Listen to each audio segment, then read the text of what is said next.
A child blessed with wisdom beyond his years, a life of purity untouched by sin.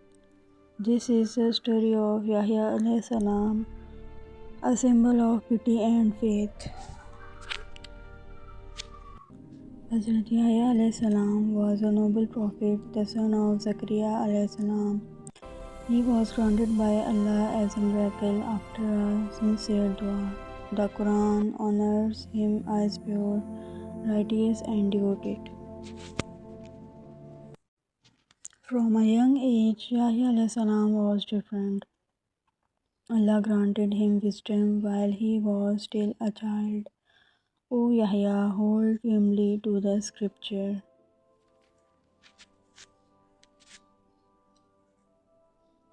Yahya alayhi salam lived a life of complete purity.